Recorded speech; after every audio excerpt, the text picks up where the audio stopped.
Se puede estudiar un tema de muy diferentes maneras: lecturas, conciertos, conferencias, viajes, entrevistas, conversaciones. Interesarse desde diferentes ángulos nos enriquece y nos entusiasma. Los podcasts llamados teotemas reflejan nuestro interés por temas concretos. Escuchamos a Inma Calderón, mujer multifacética, licenciada en clásicas y en teología. Ella misma se define como nómada, teóloga de la arena y aspirante a poeta.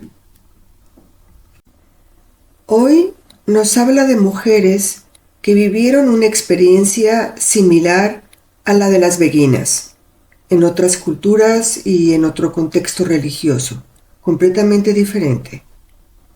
Las mujeres sufíes del Islam. Teotemas, series de podcast sobre temas que nos interesan y que trabajamos en la Colegiata Cielo en la Tierra. Grabamos ahora el último podcast dedicado a la espiritualidad y al fenómeno de las beguinas. Y para ello nos vamos a fijar en otras mujeres que también, de una manera paralela, vivieron una experiencia similar en otra cultura y otro contexto religioso completamente diferente. Cuando hablábamos del movimiento de las beguinas, decíamos que habían surgido en un momento histórico en el que en el cristianismo los laicos empezaron a tomar protagonismo y en el que se comenzó a cuestionar la actitud antievangélica de la jerarquía eclesiástica, más empeñada en mantener su poderío mundano que en vivir y difundir el auténtico mensaje de Jesús de Nazaret. Así, las beguinas formaron parte de esta corriente espiritual de renovación que pretendía vivir una fe más auténtica, más comprometida y en relación directa con el amado. Pero también en otras tradiciones religiosas se dio un fenómeno similar, si bien con las características propias inherentes a su contexto tanto social como teológico. Y es que la espiritualidad y la mística trascienden lo meramente externo para ir más allá y seguir ese camino de fe y de búsqueda de unión del alma con la divinidad que es común a todas las religiones. Por eso podemos encontrar muchas similitudes entre las beguinas y las mujeres sufíes del Islam. Antes de hablar de estas mujeres, conviene hacer unos breves apuntes para entender qué es y qué representa el sufismo en el Islam y también qué connotaciones tuvo dentro de esta tradición religiosa. Lo primero que hay que decir es que, a diferencia del cristianismo, en el Islam no existen mediaciones. No existen mediaciones y tampoco existe clero. Esto quiere decir que en el Islam la relación es directa entre el creyente y Dios y Allah. A pesar de que en muchas corrientes se ha dado cierto clericalismo, es cierto que en el Islam no encontramos una jerarquía similar a lo que sería la jerarquía eclesiástica dentro de la Iglesia católica. Tampoco podemos hablar de que exista mediación alguna, con lo cual esta relación más directa que las beguinas y que todos estos movimientos laicales buscaron en el Islam, bueno, pues ya se daban en cierta manera podemos decir, natural.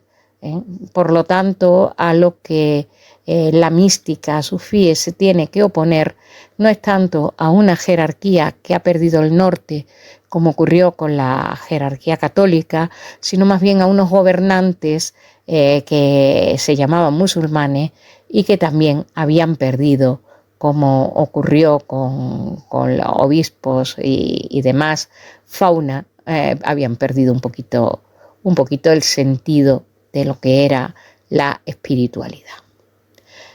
Bien, pues lo primero que tenemos que fijarnos, una vez dicho esto, es de dónde procede la etimología de la palabra sufí. El término, que en realidad en árabe es tasawuf, no sé si lo he pronunciado bien, se deriva de una raíz trilítera, son una lengua semítica igual que el hebreo, de S, Wa y Fi. Y desde su aparición, esta raíz se asocia a diversos orígenes. El primero parece relacionarse con la lana, que se dice suf, debido a que los primeros en ser descritos como sufíes vestían solo prendas de simple lana, que era considerado un tejido humilde y barato en contraposición a otros tejidos como la seda o todos los que eran utilizados por las personas pudientes. En este sentido vemos un paralelismo con lo que ocurría con las beguinas, con el término que alguien relacionaba también con las vestimentas de color beige que llevaban estas mujeres y que eran también vestimentas humildes y sencillas. Otra de las etimologías lo asocia a la pureza. La palabra pureza es safá, pues consideran que es el elemento distintivo del sufí. El sufí es un alma pura, y de ahí de safá, alguien quiere relacionar la palabra sufí. Por último, otra etimología relaciona al sufí con la gente del sofá, al-sufá, que eran, ¿quiénes eran esta gente del sofá? Eran los compañeros del profeta Muhammad que se aposentaban en una estructura cercana a su casa mezquita en la Medina, donde permanecían en adoración durante largos periodos. Pues bien, una vez hecha esta aproximación a la etimología de la palabra, lo primero que hay que decir es que el sufismo no es, como muchos desde el desconocimiento han interpretado, una secta dentro del Islam. Esa versión sectaria y esotérica hemos de descartarla de antemano porque toda la enseñanza de los maestros y maestras sufíes parte de la revelación del Corán y, lejos de apartarse de ella, bebe de las fuentes de las suras coránicas y de los hadices del profeta Muhammad.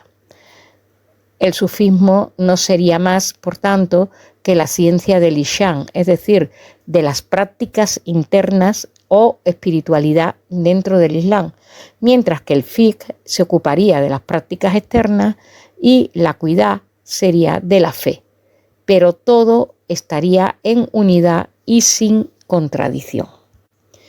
La experiencia sufí es el encuentro con la verdad absoluta, que no puede ser ni monopolizada ni manipulada por nadie. Y tampoco pertenece ni a una determinada cultura, ni a una raza, ni siquiera a una creencia concreta. La doctrina del sufismo consiste en que el ser humano se entrega voluntariamente el cuerpo y alma a Dios. Los sufíes lo hacen, y lo hacen unos en solitario y otros en retiros colectivos de asociaciones místicas llamadas turuk, como miembros seguidores de un maestro, de un sheikh, pero llevadas al mismo tiempo llevando una vida normal, aunque esta vida tiene que ser austera y compatible con determinadas normas y prácticas ascéticas de acuerdo con el criterio de cada tarika, que es cada camino de iniciación mística. La experiencia mística del sufismo es un intento de alcanzar la perfecta unidad. En ella, el ser humano se entrega a Allah, se libera del engaño de lo inmediato y se siente unido a Dios en el universo como una inmensa luz que manifestara su grandeza. Teniendo en cuenta esto, también tenemos que ver que el sufismo pasó por diversas fases. Hubo una primera fase que podemos llamar pre-sufí, es decir, antes de la existencia de los sufíes como tales, que incluía una espiritualidad inicial que se basaba en el Corán, en los elementos esenciales del Islam y en el viaje nocturno del profeta. Luego hubo un periodo temprano que incluye las narraciones de las primeras generaciones de sufíes, como Hassan al-Basri, Dullun Nun, Rabia al-Adawiya, de la que hablaremos, y algunos otros importantes sufíes. Sus palabras y sus textos han sido transmitidos de manera masiva a través de referencias en textos posteriores. Este periodo pues incluiría Asia hasta aproximadamente el año 965 de nuestra era. Luego sigue la época formativa de la literatura y la ciencia sufíes, es decir, la época en la que encontramos escritura, que abarcaría desde 1273 hasta lo que son las obras de Ibn Arabi, que se componen en torno a 1240. Este autor, Ibn Arabi de Murcia, marca el final del periodo clásico o de formación, que abre las puertas a un periodo moderno en el cual se empiezan a estructurar las diversas escuelas o hermandades. Y ya estaríamos hablando de la Edad Moderna. Y luego hay un periodo contemporáneo que sería el que abarca pues prácticamente desde el siglo XVIII hasta la actualidad. Bueno, pues una vez que hemos hecho esta pequeña y muy breve, muy somera, y además nos quedaría mucho por decir, pero al fin y al cabo es una aproximación para situarnos a lo que es el fenómeno del sufismo, de la mística en el Islam. Vamos a hablar ahora ya de lo que son las mujeres sufíes y esta presencia femenina dentro de la mística islámica. La presencia femenina entre los sufíes, lo primero que hay que decir es que es mucho mayor que en otras corrientes del Islam, ya que ya sabemos que la mística no tiene fronteras, ni tiene barreras, ni hace distinción entre hombre y mujer. Lo femenino está presente siempre en la espiritualidad.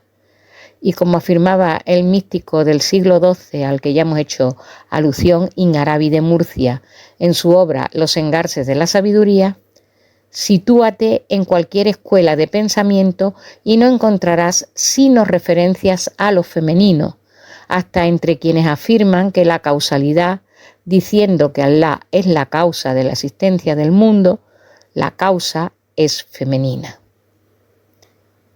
Y en esta misma obra recuerda el gran aprecio espiritual que el profeta Muhammad sentía por las mujeres y dice: por ello amó a las mujeres por la plenitud de la contemplación del verdadero en ellas, pues al verdadero no se le ve desnudo en la materia. Por otra parte, hay que añadir que el principal atributo de Allah, según dice casi todas las suras, es que es Rahman, el muy misericordioso. Esta raíz trilítera, Rahman, lo mismo que sucede en hebreo, significa matriz y está en referencia con las entrañas maternales y protectoras de Dios hacia todo lo creado. Por tanto, en el sufismo, hombres y mujeres podían alcanzar el mismo rango y estar al mismo nivel espiritual. El gran místico sufí Rumi presenta a la mujer como el ejemplo más perfecto de la creación y dice: la mujer es un rayo de Dios. Ella no es tan solo la amada terrenal, ella es creadora, no creada. Y el poeta sufí Al-Yami dice en referencia a las mujeres místicas de las que ha tenido noticia: si todas las mujeres fueran como las que he mencionado, las mujeres serían preferibles a los hombres, pues el género femenino no es vergüenza para el sol, ni el masculino honor para la luna. Pero el Islam, como las otras religiones monoteístas, no pudo dejar de derivar con el tiempo a las posturas misóginas y patriarcales de las sociedades en las que se desarrollaba. Sin embargo, en lo que al terreno de la mística se refiere, esa misoginia está muy atemperada y nos han llegado noticias de muchas mujeres que transitaron por este camino, que fueron maestras y personalidades muy reconocidas por su ejemplo de vida y de fe. Mujeres algunas que incluso recogieron por escrito sus experiencias y nos dejaron un poético testimonio de la vivencia de su espiritualidad. Lo mismo que ocurre con todas estas mujeres beguinas que nos han dejado sus poemas y sus escritos. Sin embargo, debido a todos los siglos pasados y debido a los avatares del tiempo, para acercarnos a ellas, a veces hay que recurrir al testimonio de autores que recogieron por escrito sus vidas y sus testimonios, como Al-Isfahani del siglo X-XI, quien se refiere a la excelencia espiritual de algunas mujeres contemporáneas del profeta, o Abu Abd al-Rahman al-Sulami del siglo XI-XII, quien escribió una obra sobre las mujeres santas de los primeros tiempos. Así también tenemos al persa Farid Uteddin, que en su Memorial de los Santos ofrece la biografía más extensa y completa de la gran rabía, así como de otras mujeres santas. Y tenemos sobre todo el testimonio de otros autores como Yami o Nafajá, que habla de 33 apartados dedicados a las mujeres sufíes. Pero será Ibn Arabi de Murcia el que más escribirá sobre las mujeres místicas en el Islam, y afirmarán que la futuwa, que es algo así como la caballería espiritual, o la virilidad en el sentido de valentía espiritual, elevación y ética, no son en absoluto atributos privativos a los varones, sino que las mujeres pueden igualmente alcanzarlos.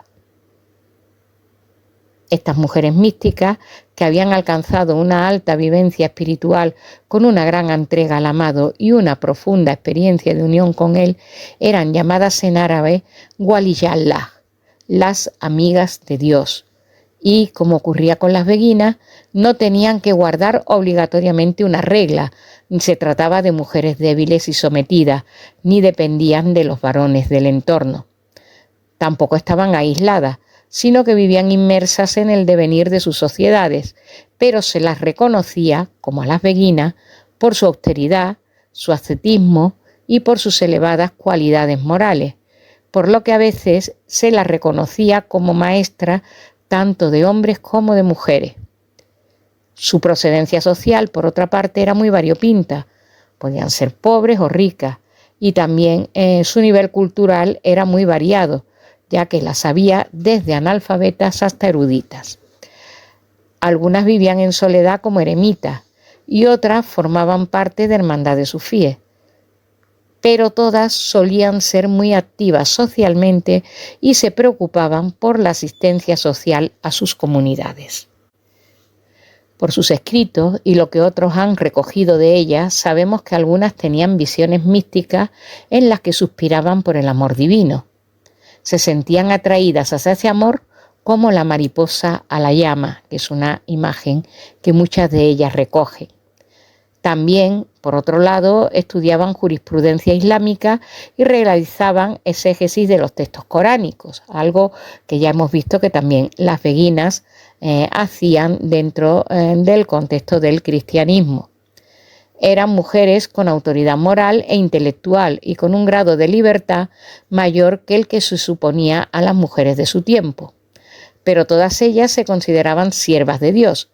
Sin embargo, atención, esta servidumbre, ser sierva de Dios, las liberaba de otras esclavitudes impuestas por la sociedad, ya que tenían una vida independiente como mujeres dedicadas al espíritu, que se movían libremente sin tutela, podían enseñar en asambleas públicas y desarrollar una actividad intelectual que estaba vetada a la mayoría de sus contemporáneas. La más antigua y conocida de las mujeres sufíes es Rabia el-Adawiyya. Esta mujer vivió entre los siglos VIII y IX. Los místicos posteriores la llamaron la corona de los hombres por su carácter, su piedad y su profundo conocimiento interior. Sus biógrafos destacan su fortaleza de carácter y también su templanza, incluso cuando tenía que enfrentarse a los hombres. Sobre ella circulan muchas leyendas al respecto, como la que cuenta que un discípulo suyo, llamado Hassan, extendió un día su alfombrilla sobre el agua y le dijo: «Rabía, ven a rezar conmigo». Ella extendió la suya y se quedó suspendida en el aire como signo de superioridad espiritual. Pero entonces le dijo a Hassan, le dijo lo siguiente: «Hassan, lo que tú has hecho también lo hacen los peces y lo que yo he hecho las moscas.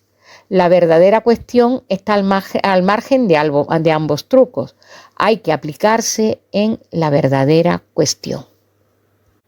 Una discípula y compañera de Rabía era Mariam de Basora, y que esta mujer dedicó toda su vida con gran intensidad al amor divino. Era frecuente que cuando hablaba de la doctrina del amor cayera en éxtasis profundo. Además, Ibn Arabi cuenta que conoció en la Meca, recitando unos poemas místicos en la Kaaba, a Nisan, otra mujer de gran sabiduría, a la que Ibn Arabi describió de esta manera: una joven esbelta que atraía hacia sí las miradas. Adornaba las reuniones y a los propios contertulios, al tiempo que turbaba a quienes accedían a contemplarla. Se llamaba Nizam. Era la mayor de las creyentes, de las sabias y ascetas, templada y señora de los dos santuarios. Crecida en la ciudad fiel, aparecía majestuosa y sin doblez, de aspecto embrujador y elegancia iraquí. Cuando se mostraba desbordante en su discurso, abrumaba, y si quería ser concisa, era inimitable. Pero Ibn Arabi también habla con admiración de una esclava que vivía en la Meca. Según él, esta esclava practicaba una dura disciplina de ascetismo y poseía las cualidades de la futuwa o caballería espiritual, con lo cual ya vemos aquí que mujeres sufíes había de todos los estratos sociales. Otra mujer, que a veces se confunde con la primera, es Rabia al-Shamiyya, que era la esposa de Ibn Abi Awari. Y de esta mujer hay que decir que su propio esposo la reconocía como superior espiritualmente a él. Pero estas mujeres también, como hemos dicho, fueron a veces reconocidas como maestras por otras grandes figuras de la espiritualidad y de la teología. Entre estas maestras que Ibn Arabi ha descrito, destaca Fátima bin Abd al-Mutahana, o como se la conocía normalmente, Fátima de Córdoba, con la que Ibn Arabi convive 2 años. Y convive 2 años cuando esta mujer ya es nonagenaria. Vivió con ello en una choza de cañas en las afueras de Sevilla y la consideraba su maestra espiritual. Fátima, que era una mujer versada en letras, consideraba cualquier cosa objeto de la contemplación divina. Ibn Arabi contaba que a pesar de su avanzada edad, era tal su luz que apenas podía mirarla a la cara.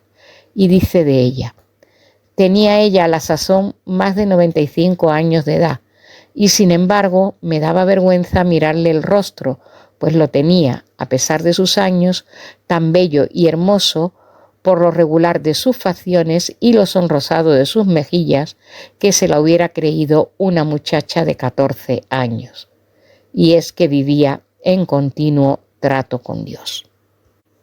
Por su parte, el místico egipcio Dhul Nun respondió así a alguien que le preguntaba sobre la persona más virtuosa que había conocido. Y le dijo lo siguiente: nunca vi a nadie más excelente que una mujer que conocí en la Meca llamada Fátima de Nishapur. Solía discutir maravillosamente sobre materias relativas al significado del Corán. Ella es una santa de entre los amigos de Dios, glorioso y poderoso. Ella es también mi maestra. Pero lo mismo que Ibn Arabi también hablaba de una esclava, Dhul Nun recuerda, a su manera, también a una mujer anónima que le transmitió los atributos que había de tener un sufí, recordándole que la esencia del conocimiento con mayúscula reside en la práctica espiritual. Sin embargo, dentro de todos estos reconocimientos de varones hacia mujeres sufíes a las que consideraban su maestra, el más curioso es el caso del obispo de Belley, Jean-Pierre Camille, quien en el siglo XVI afirma sobre Rabías, que había vivido hacía siglos: hallé en ella un maestro más digno de confianza en la ciencia de los santos y en la doctrina de salvación que en cualquier otra fuente llegada a mí, quitando las sagradas escrituras. Es decir, es sumamente curioso que un obispo católico reconozca como maestra de espiritualidad a una mujer que había vivido hacía ya 6 siglos antes que él, que ni siquiera era cristiana, que era musulmana, pero que era una mujer de elevada espiritualidad. Sus escritos habían llegado a sus oídos y descubrió en ella a una gran maestra.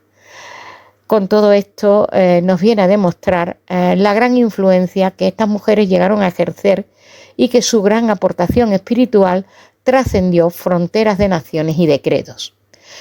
Su paralelismo con las beguinas, como hemos visto, es importante, y todo esto nos lleva a pensar que en cuestiones de espiritualidad, por una parte, no existen diferencias ni fronteras, las trascienden, que todos los caminos al final llegan a la misma fuente, y que las mujeres en todas las tradiciones han sido y serán grandes maestras en lo que se refiere a la espiritualidad y a la relación con el completamente otro, con ese amado que buscan, que anhelan y que muchas de ellas consiguen encontrar.